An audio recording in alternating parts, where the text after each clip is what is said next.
Assalamualaikum warahmatullahi wabarakatuh. Setelah sebelumnya kita membahas mengenai anatomi dari hipotalamus, pada kesempatan kali ini saya akan membahas mengenai anatomi dari hipofisis. Hipofisis adalah suatu organ yang berada di bawah hipotalamus. Secara sederhana, hipofisis dibagi menjadi dua, yaitu ada lobus anterior dan lobus posterior. Untuk lobus anterior itu sendiri, nama lainnya adalah adenohipofisis, dan untuk lobus posterior, nama lainnya adalah neurohipofisis. Di dalam hipofisis ini sendiri, terdapat beberapa pars atau beberapa bagian, yaitu yang pertama ada pars tuberalis, yang kedua ada pars anterior atau pars distalis, yang ketiga ada pars posterior atau pars nervosa, dan yang keempat ada pars intermedia.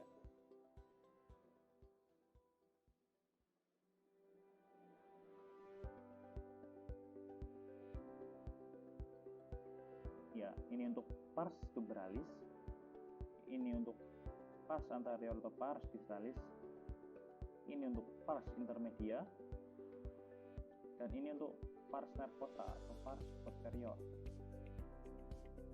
Jadi, untuk pars tuberalis, pars anterior, dan pars intermedia itu merupakan bagian dari adenohipofisis, dan untuk pars posterior atau pars nervosa itu adalah bagian dari neurohipofisis.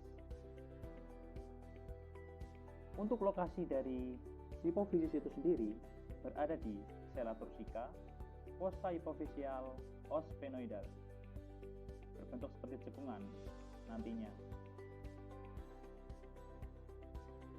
Selanjutnya, saya akan membahas mengenai embriologi dari hipofisis. Jadi untuk mengetahui embriologi dari hipofisis, kita harus mengetahui dulu yang pertama ada neuroectoderm dan oropharynx ectoderm. Jadi pada hari ke-24 masih berpisah satu sama lain antara neuroectoderm maupun oropharynx ectoderm. Nah, di oropharynx ectoderm juga terdapat Rathke pouch di sana. Terdapat Rathke pouch di sana. Oke. Nantinya pada hari ke-42 neuroectoderm dan oropharynx ectoderm akan bergabung seperti ini. Selanjutnya, karena ada perkembangan dari os sphenoid, nantinya bagian yang ini, bagian dari oropharynx ectoderm yang ini akan berpisah, sehingga nantinya pada kondisi yang sudah matur sudah dapat bergabung antara lobus posterior dan lobus anterior. Jadi secara sederhananya, untuk lobus posterior dari hipofisis itu merupakan lanjutan dari diencephalon, dan untuk lobus anterior atau adenohipofisis merupakan lanjutan dari oropharynx ectoderm, seperti itu.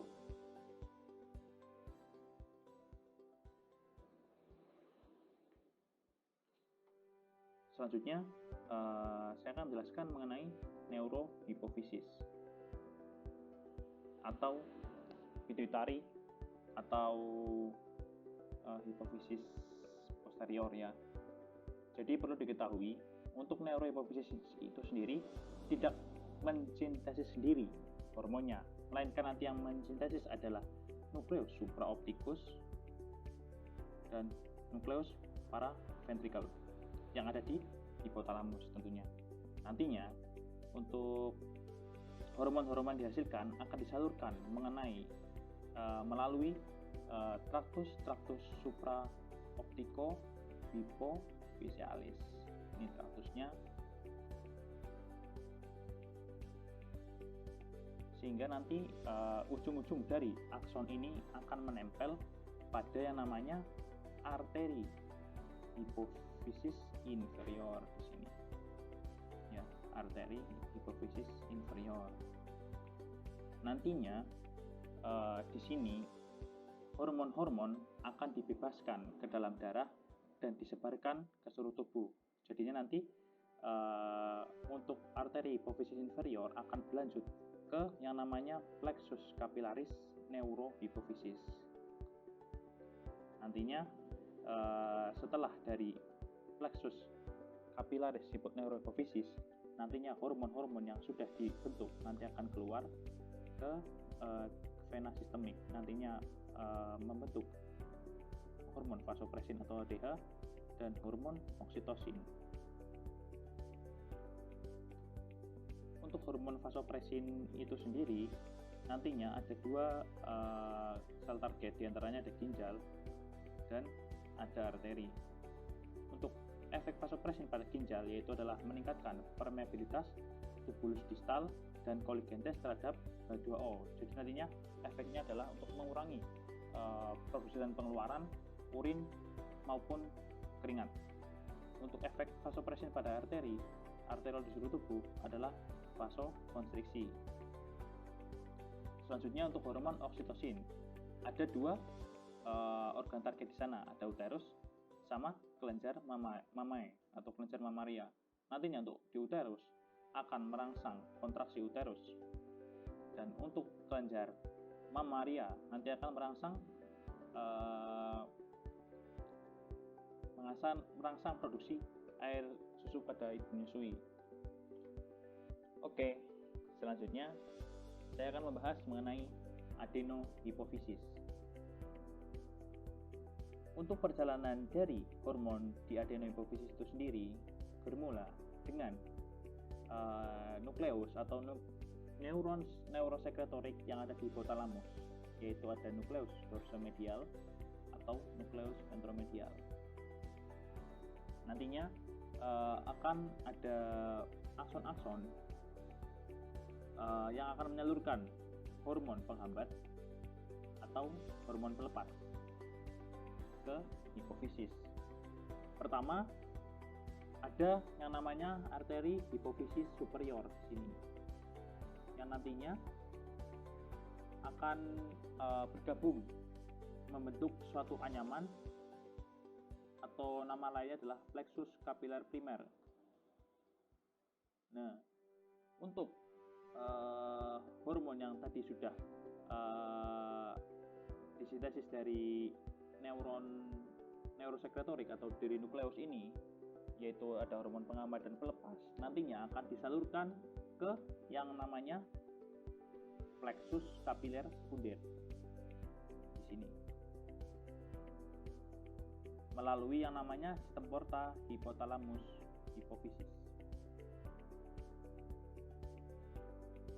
Nantinya untuk hormon-hormon dari hipotalamus yang masuk ke dalam plexus capillar sekunder atau capillar hipofisis anterior, nanti di sini akan merangsang untuk pembentukan hormon-hormon